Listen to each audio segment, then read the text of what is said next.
न्यं भर्गो देवस्य धीमहि धियो यो नः प्रचोदयात् स्वाहा. Namaste to all. Some interesting questions. I just thought of answering them. One of the questioner was asking me that, sir, I saw your Acharya's videos in your channel, and almost all the videos he has spoken in Hindi language. I saw other Acharyas in South India, they used to give pravachan. They are giving pravachan in Sanskrit language. So I want to understand, being teaching Vedas, your Acharya, why he is not speaking in Sanskrit. And the question also asked that, can your Acharya speak Sanskrit? Okay, very important and interesting question. So basically, my Acharya is from northern part of India. He can, he is born and brought up in Hindi speaking family, so he is very familiar in speaking Hindi. He can also speak English. He can also speak, I think, Punjabi also. The main thing is why he speaks Hindi language is because none of his disciples can understand Sanskrit. Number one, none of his disciples can understand and speak any other language other than Hindi. Of course, some South Indians like me are there, but most of his disciples, out of, let's say, out of 100, let's say if he has 100 disciples, 97 disciples, they speak Hindi. They are from northern part of India, they speak Hindi. So that is the reason, my Acharya gives the knowledge of Vedas in Hindi. And can he speak and understand Sanskrit? Yes, he can understand Sanskrit. He has studied Ashtadhyaya, he has studied Nirukta, he has studied the Darshanas, he has studied the Upanishads. He can very well understand Sanskrit. In fact, whenever he does pravachans, he refers to the Bhashya in the Sanskrit language, and then he speaks out in Hindi. So he can very well understand Sanskrit, and also he can speak. Of course, I have not spoken to him in Sanskrit because I do not know Sanskrit, but I'm sure he can speak Sanskrit very well. And also, see, we must understand, we cannot compare yogi with any other Acharya who speaks Sanskrit. Sanskrit or any other language is a medium of communication only. So even I have seen many South Indian Acharyas speaking in Sanskrit only. That does not mean that they are Ved Vidvans. Sanskrit, whatever we speak today, this Sanskrit is not the language of Paramatma. Paramatma's language is only Vedas.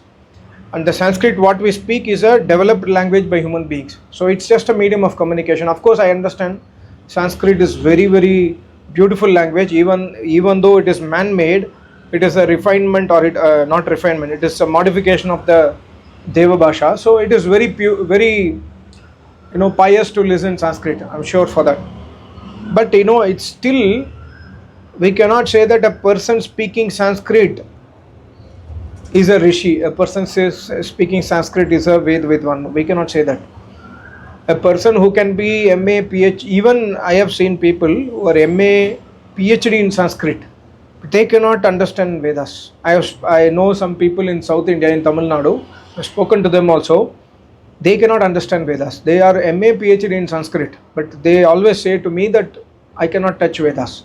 Sanskrit is not this Sanskrit what we speak. It's a Deva Bhasha. It is Paramatma's language. Yesterday I think 2 days back, I made a video. Itha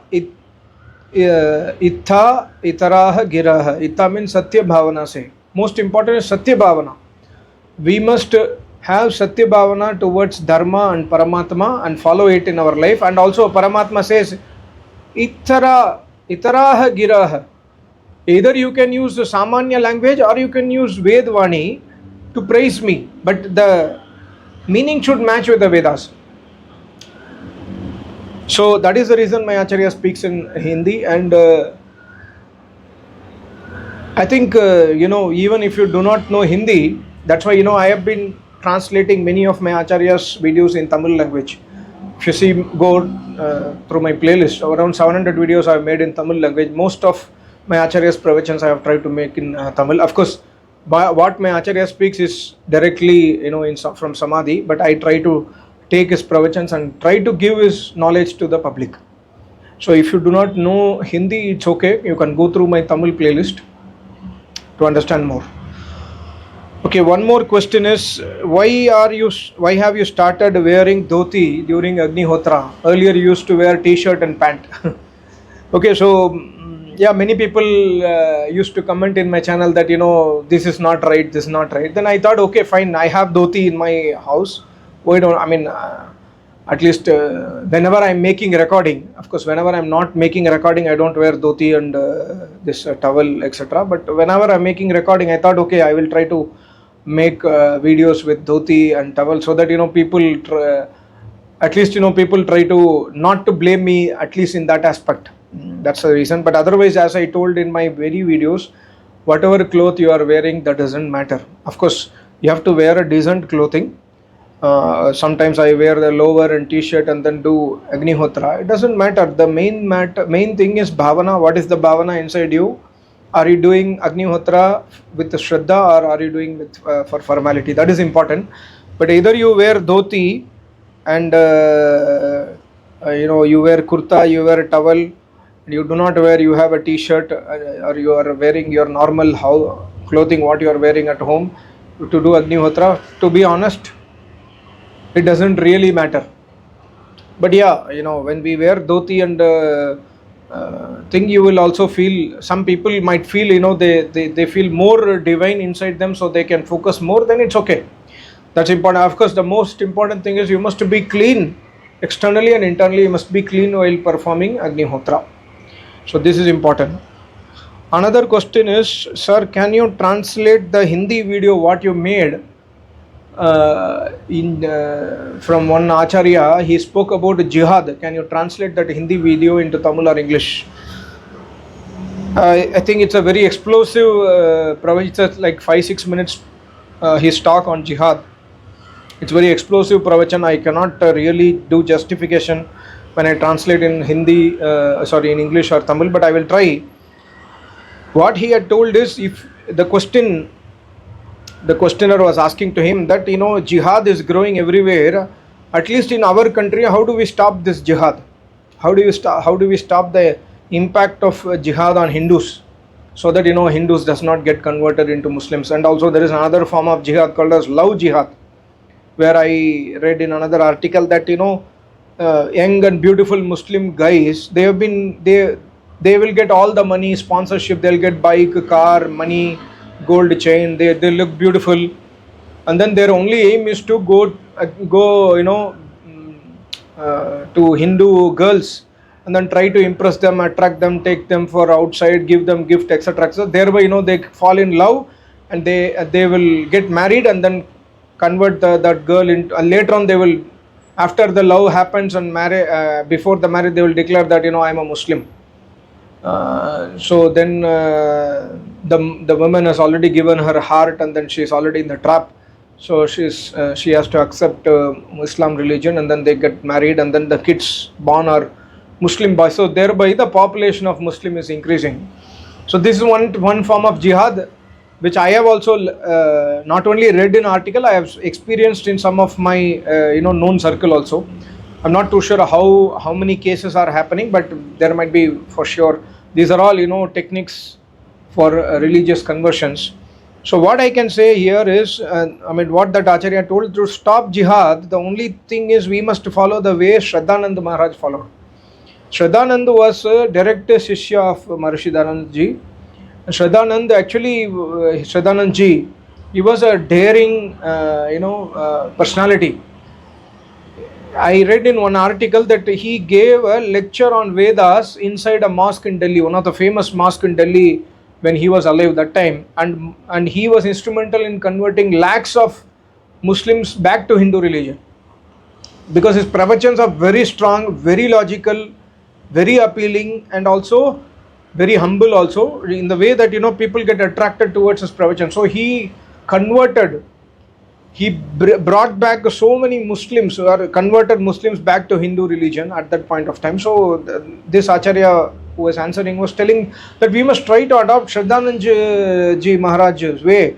First is, if we do not do anything, anyways Hindu will become Muslim, because that is where in that religion there is lot of attractions. People, there are a lot of I have heard that 72 hoors. If you die as a Muslim, practicing Muslim, you will go to Swarga and there will be 72 beautiful women to take care of your desires, etc., etc. have been written. That's what I have read in many articles, and also I've seen in videos of Muslim scholars. So we must see, first of all, we must try to educate our family members in the Vedic Dharma, not Hindu Dharma.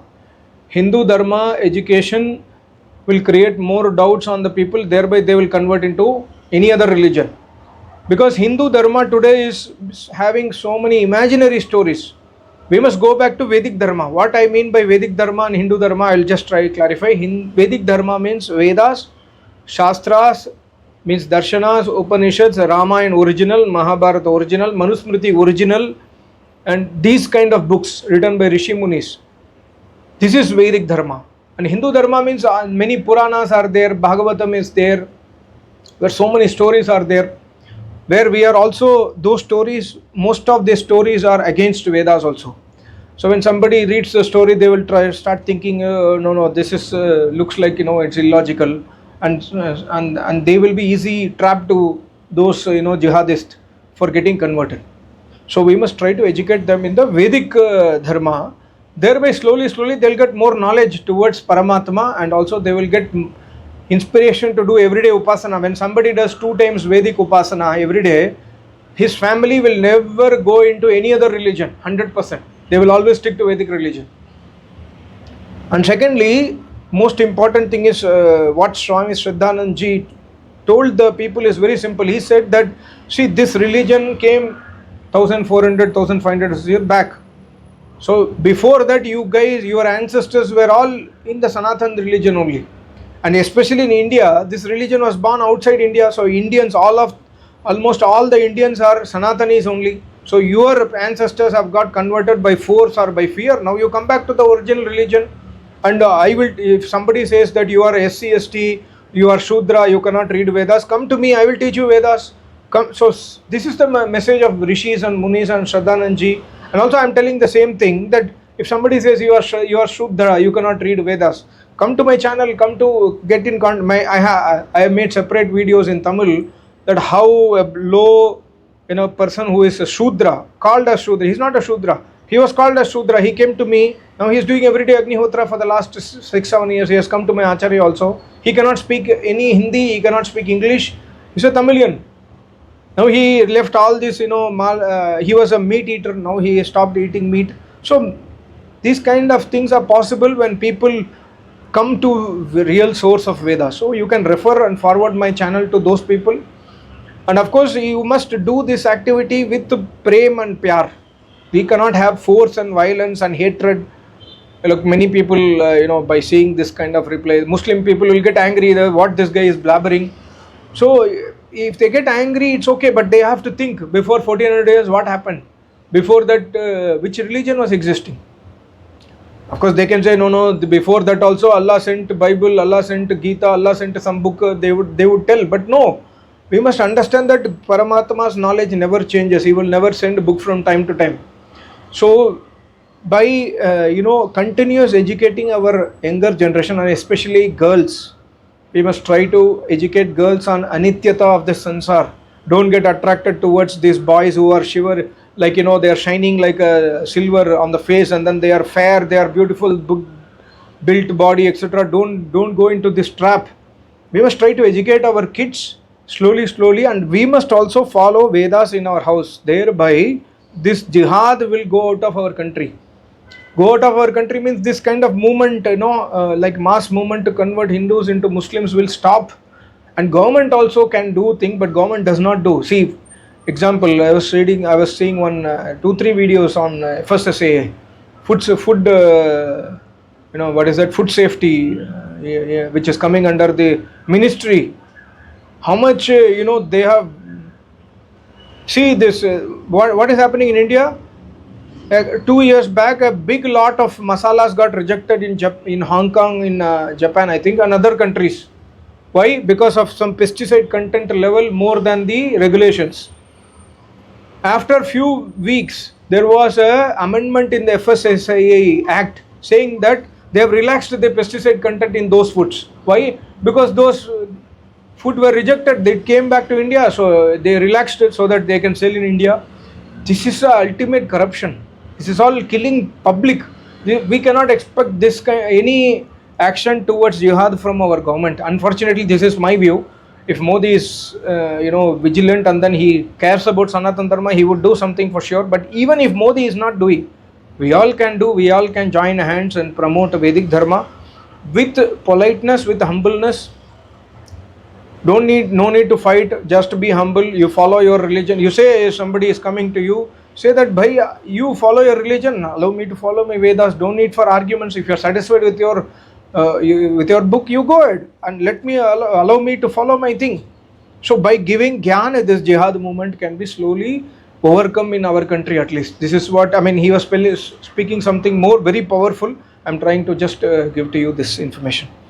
So these are some of the questions I received. I hope I answered you. Thank you so much. Namaste. Om. So please ask questions, personal questions. If you cannot put in YouTube, send to me by email yourvedas@gmail.com. And otherwise you can comment in the videos. I will try to explain to you shortly in my answers in my channel. Thank you so much. Namaste. Om.